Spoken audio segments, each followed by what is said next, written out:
So today, what we will look into more detail about how do we study them. I have again already showed you that in order to do any work in the marine microbiology, the first thing is the sampling. It's a quick review from yesterday. For the sampling, we do have different size of the plankton nets, which helps in the collection of the planktons from the water bodies. For the sediments, we have the grab, we have the corers, and for the water column, we have the Niskin sampler. If we do the work in the shallow condition or in the intertidal area, it's a straightforward. You take those equipments, go and collect the sample. If you're working in the open ocean, then you have to go with the research vessel which are equipped with the Niskin samplers in the form of rosette, where you have multiple Niskin sampler along with the several sensors like conductivity, temperature, depth, turbidity, dissolved oxygen, fluorescence, and the photosynthetically active radiations. Because what is important whenever you are studying any microbe, whenever you are collecting any let's say bacterial diversity, then it is important to know that what factors are playing a role in the diversity and distribution of these microbes, right? So that's why we also have to take a lot of abiotic and physicochemical parameters. If you're working in the open sea plankton, then these kind of big plankton nets will be there in the research vessel, which will help you in collection of the plankton, right? Once you collect the water sample, the first step is to uh, use the filtration unit in order to filter. Yesterday I told about the two different varieties of filter. The first one is which uses the vacuum pump and pull the water from the inlet to the storage uh, tank, and storage conical flask or whatsoever it is, and then in between you get all the bacteria on the membrane filter. The second one is with the peristaltic pump, which pushes the water, and then this water will go and get filtered in this particular stereox filter, and you will get the clean water. Depending on the kind of the bacteria or virus or what kind of microbes you have been working, you will use different kind of filters. If you are working on the viruses, then anodisk filters will be used, that is close to 0.02 micron, right? If you are working on, let's say, bacteria, then in general you will use 0.22 micron filter. If you are working on the planktons, then mostly you will use glass filters, right? So that's how different kind of filters can be used. Also, I said that if you are working in a open sea, in the deep conditions, in the deep ocean, you can get the benefit of using remotely operated vehicles, which will have the cables with which you can operate from the surface, and the ROVs will have the with that kind of all the sampling, robotic sampling arms and all, so you can collect it. Also, there was a CPR. I said that it will keep on collecting continuous records for the plankton, and then it gives a very good idea about the overall plankton diversity. The sampling can be done in two different types. First is temporal, using the long-term ecological monitoring sites, and I said that there are several across the world, right? And also give you one of the link which you can use for uh, to go in the greater detail. Then I told you that in order to understand better the marine microbes, there are several initiatives that has happened in the past. First one was, one example was Ocean Sampling Day, where on the summer solstice in 2014 and 2015, across the world at one particular time, the samples was collected in order to understand the diversity, in order to understand the function, and all the applications of those microbes. Then there are several global ocean expedition happened. The first one was led by a team, promoted by Craig Winter, which took the sampling across the ocean in this particular route. And following the success of this, there was another one, that is Tara Ocean, mostly led by the French partners. And then again, you can see a number of samples were collected, right? I also explained you some of the research vessels we have, and the exclusive work on the microbial oceanography by the Ministry of Earth Science. And we do have a possibility to do uh, ex- extreme research, extreme microbiological research on the polar end, using our research stations at Arctic and Antarctic, and also possibility to cultivate the deep sea bacteria in the NIOT in Chennai. Okay, so till here we have covered yesterday, and so we have seen that if you have to study the microbes, the first step is to study the or to collect the samples. Once we have collected the sample, the second step is, if you are working on from the water sample, if you have collected the microbes after the filtration, or even directly from the water sample, you have to cultivate it. That is the first step, right? Now for different kind of microorganism, we may require specific type of media. Okay, specific type of media that supports the growth of that particular organism. Now, we know that there are millions and billions of different types of microorganisms present in the marine environment, right? One such example you can see here, that it's a handbook of the microbiological media. It is consisting of close to 2000 plus pages, and it is having even more number of media for specifically for various different organisms, right? Still, what we see is that less than 1% of the total microbe from the marine environment were able to culture till date. So it suggests that, or it indicates that the variety of the microbes are much higher, and it is very much difficult to meet the demand for those microbes to be able to grow in the culture medium, right? There are several factors for that. The first one, even yesterday, I explained that what is that auxotrophic. It means that any essential requirement they have for any chemical compound, they may not have the metabolic pathway to produce or to synthesize that compound. For example, I gave the example for the uh, for planktons, that they cannot have the mechanism to make their vitamin B12, which is an essential chemical, or let's say nutrient for the growth of the plankton, right? The second example was, second reason could be VBNC. VBNC also we have seen yesterday, that is viable but non-culturable. So we don't know that what kind of media, what kind of environment they are growing in their natural condition. So if we are trying to grow them in a condition given with some basic salts, that may act as a stress to them, and they may undergo this VBNC state, that is viable but not culturable. So that is the reason it could not be able to grow. The third condition or third factor which affects the microbes to grow on a specific media is extreme oligotrophic. Yesterday also I emphasized that most of the marine environment are oligotrophic in nature. It means the nutrients are not abundantly present in all the part of the ocean, right? So what happens is that these bacteria or these microbes are very much uh, adapted to grow in extreme oligotrophic conditions.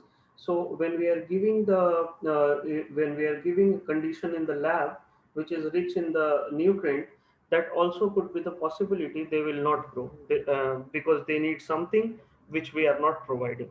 And suppose if we are providing some sort of substrate, they may not have the possibility to utilize those substrate in the media, because what we saw is that oligotrophic organisms or microbes may have a very reduced genome, and as a result of which they may not have all the extracellular enzymes or extracellular capacity to utilize all those extracellular substrates, right? So that could be one of the reason that they may not grow in the we will not, we are not able to cultivate them. Also, some of the organisms do have a very specific requirements. For example, if you try to grow the microalgae, then they may require a specific kind of light for a the duration of which also should be very much specific. Like some of the microalgae will grow if you provide them with a with 12-hour light and 12-hour dark cycle. Some may prefer to grow in lesser light, or some may prefer to grow in more light, right? And also the intensity of the lights matters a lot when you are growing the microalgae or other planktons, which are dependent on the light, right? Cultivation also can be done directly in the source water. Example of which I will give, that suppose I am working in a halophilic salt condition, right? So halophilic environment. Since I've been working on the salt pan, so what generally happens is that if you bring the water sample from the salt pan, okay, and then if you try to grow them in a synthetic media, there are chances that a very different kind of bacteria will be grown on your synthetic media, because that provides a different set of nutrients, right? Whereas if you cultivate those bacteria, or you incubate those microorganism collected samples in a source water media, it means that water you use the same after autoclaving, you use the same water from the salt pan, and then you may be able to get more diverse life forms or growth in that particular plate, right? So that is why I have written here that cultivation can be done in the source water, autoclaved source water, or otherwise in the synthetic media. Let us suppose I am working on a marine microbes, but I am working in Delhi. So in Delhi, I may not have the potential, I mean possibility to collect the seawater, store the seawater, and then every time prepare the media in that seawater, right? Whereas if I'm working in Chennai, I have the possibility to collect frequently the seawater and then make the media in that, right? So in that condition, there are artificial seawater composition. Of course, it's not exactly what the seawater composition is, but trying to give all the nutrients or all the composition of the salts present in the seawater. That is what artificial seawater is. This is one of the example of a synthetic medium. Okay, so that also affects the cultivation. Hmm. Some of the microorganisms are easy to control, I mean easy to grow on a general media. So general media, for example, I would say Zobel agar or Zobel marine agar, right? So Zobel marine agar is kind of a very common or general media. For example, you may also see the cases with the nutrient agar, where you only have few of the source for carbohydrate, for proteins, and so on, right? However, some may require a specific medium.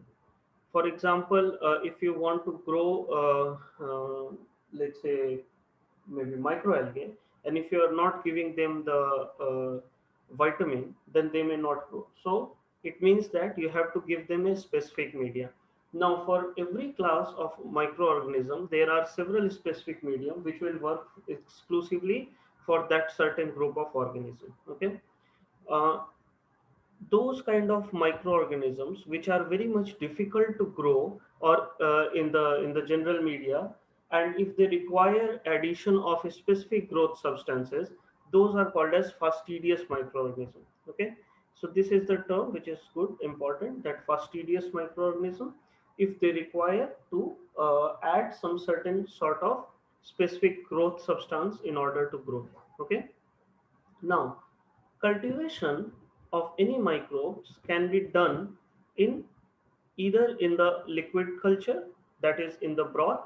Okay, for example, like this, that you have a broth culture. It means you have all the nutrients, but you don't have solidified media.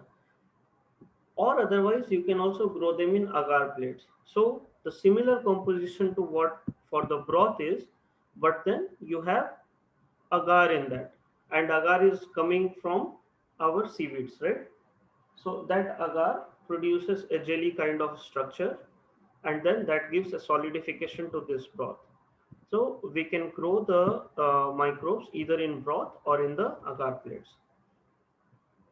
For the purification, so because then microbes in the environment will be numerous, right? In order to get a single colony, if you want to study more detail about any microbes or any bacteria, let's say, then you have to do a lot of streaking, right? So you start from one point, you go to the other, then you sterile your. So what you do is that you again streak in from here, and then further streaking. So at the end of the day, I mean, at the end of the streaking, what you will get is a single colonies. Okay.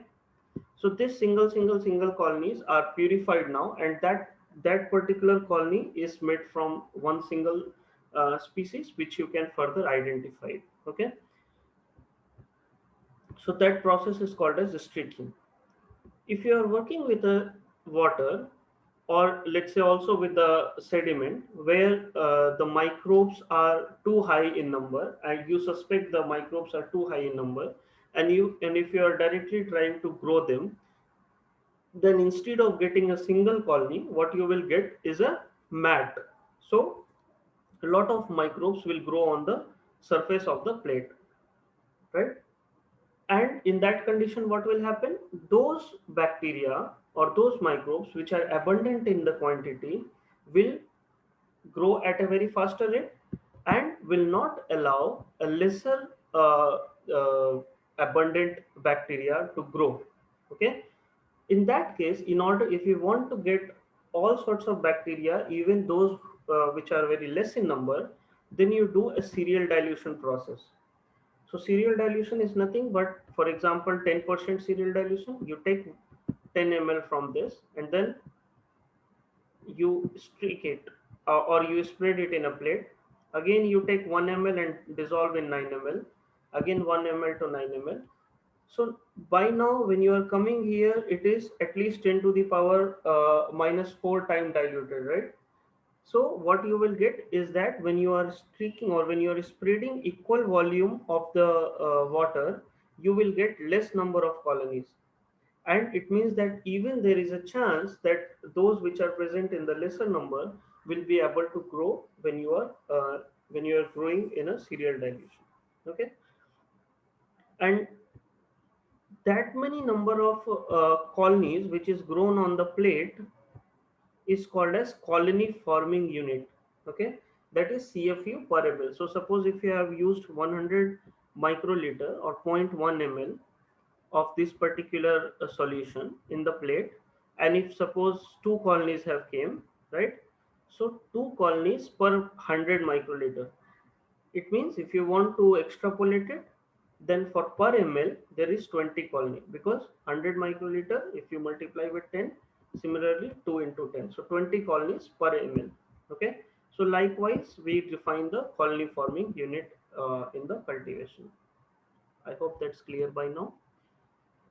Also, the second thing which we need to understand is that also enrichment helps microbes to grow with a specific with specific growth requirements. The best way or easy way to understand this is a Vinogradsky column, which I hope that some of you at least have seen or may have tried when during your bachelor's or master's, if at all you are related to life science. What happens in this Vinogradsky column, that it was devised by a Russian scientist called as Vinogradsky. What he did is that he tried to bring all the conditions within one jar. So he added, let's say, soil in this particular column in a very compressed manner, that now that there is no air gaps in this salt, I mean in this sand. Likewise, giving different, let's say, eggshells for the source of sulfur, then also peppers for the source of cellulose. Likewise, and then maybe some iron, right? In this particular manner. And then what he observed is that a very different, distinct set of bacteria which has grown in different column. So since it's a very anoxic condition, he got sulfur reducing bacteria in this particular section. Then in this column, he got green sulfur bacteria, purple sulfur bacteria, purple non-sulfur bacteria, iron oxidizing. In the top layer, you get cyanobacteria, because it's anyway it's a oxic condition. It means that there are oxygen and there are light also as well. And then you get the heterotrophic bacteria. So what it suggests is that not all the microbes utilize the similar condition, and then you need enrichment in order to utilize a particular nutrient, and incubation conditions to just select a certain group of microorganisms. Okay, so this also helps. Another practical example I will give, that suppose if we are bringing a salt pan water in the lab, what we do is that we add 25 ml of uh, nutrient rich media in 25 ml of salt pan water, and then you incubate it or you grow them for, let's say, 96 hours or maybe 1 week. And then in that particular medium you may have a higher quantity of those bacteria also which were less previously, and then you give the chance for uh, salt tolerant bacteria to grow in more numbers, right? So that is how the enrichment in the culture is done. Not all the bacteria are can be grown in the aerobic condition. It means not all the bacteria supports the growth in the presence of oxygen. So for those particular organism which are support, I mean which does or which utilizes, I mean which does not use the oxygen or which does not sustain the oxygen, can be grown in either anaerobic jar. If so, in anaerobic jar there are always a chance of presence of slight volume of oxygen, so it is good for facultative anaerobes. Okay, so it means those organism, whenever the facultative terms comes, it means that not strict. And if we say facultative anaerobe, it means the microbes can grow in the absence of oxygen, but also if there are some volume of oxygen present, they can survive or they can at least uh, uh, live in that particular environment. However, in most of the time they do not, I mean they prefer an aerobic condition. So those kind of microbes are called as anaerobic microbes. Okay, so this is one particular system where you put the anaerobic organisms in the petri plates in this particular chamber, which is called as anaerobic chamber, and then you displace the oxygen inside with the inert gas, that could be carbon dioxide, hydrogen, nitrogen, or whatsoever, right? And then you absorb all the oxygen from inside. This is one particular condition. However, those organisms which are obligate anaerobes, it means that those organisms which cannot sustain or cannot sustain the oxygen at all, for those organisms we need to work in the anaerobic hoods. And these anaerobic hoods are also called as glove box. So you can see that an anaerobic condition inside with the gloves, with the hand, possibility to insert the hands in these boxes, gloves, right? And the inside atmosphere is totally uh, with the inert gas, and there is no oxygen inside. Okay, so for those obligate anaerobes, it means that those microbes which cannot sustain in the even a little quantity of the oxygen present, we have to use the anaerobic chamber or glove boxes, right? So now we have seen that for the cultivation, there is a possibility to utilize a specific media. There is a possibility to utilize a general media. Some organisms are fastidious. It means that they require additional growth substances. It can be grown in broth or it can be grown in the agar plates. If you are growing in broth, or even in a plate, what you can do is that is streaking in the plates in order to get a single cell. Cereal dilution, if you want to grow also a less abundant organisms, once the colonies are grown on the plate, it can be counted in the form of colony forming units. And as you can see that there are plenty of microbiological media, yet only 1% or less than 1% of the microbes could be cultured, mostly because they show auxotrophic conditions, VBNC, and then they are extreme oligotrophic. And then there can be a number of other factors as well. We have seen the enrichment can help growing the microbes required for the specific growth requirement, having the specific growth requirements, and those which cannot tolerate the oxygen can be grown in an aerobic char or can be handled in anaerobic food or also called as glove boxes, right? Once you have cultivated any microbe, then you need to identify it, right? And for the identification of the microorganisms, what we have is For the culture dependent, I am talking about right now, because till now we have done only the culture. In the next slides, we will see that how uncultivable bacteria can be studied. So once you have cultured the organism, then you have to take polyphasic taxonomy. So polyphasic means there are several phases. It means that there could be several different methods utilized all together in order to identify any bacteria or any microbes. Okay, so that could be numerical analysis, morphological, physiological analysis, chemotaxonomy. It means that utilization of the chemical properties either on the cell surface in the form of fatty acids, okay, in the form of cell wall composition. One example here in cell wall composition you can take for gram positive, gram negative. Okay, here fatty acid methylesterase. Okay, similarly you can do several typing methods, analytical methods, again checking the 16s rRNA using multitop or mass spectrometry, right? So there are several methods. Polyphasic taxonomy has to be utilized if you want to identify any bacteria up to the species level. Okay, I'm not going in detail about the molecular part. However, what we need to understand is that polyphasic not only uh, involves the physiology, chemotaxonomy, typing methods, analytical methods, and numerical analysis, but also genotypic methods. So in the genotypic methods, we have the DNA based methods, we have the RNA based methods, and the protein based method. Okay. For example, in DNA based method, we do rRNA phylogeny, right? So that is one of the example of DNA based method. Also, in order to identify any species of microbes, we try to hybridize it with the similar organism and then check that how much percentage similarity is coming in order to give them the identification, right?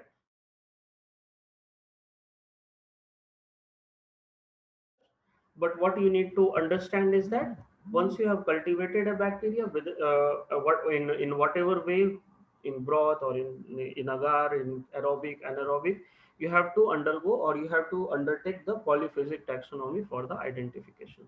Okay, and that includes not only the physiological chemotaxonomy and analytical, but also the genotypic methods. Okay, so we will go in genotypic methods slightly later. So now we have covered that first step is the sampling. It means that you have to collect the sample. The second step is to cultivate them, cultivate in whatever form I have just explained. Okay.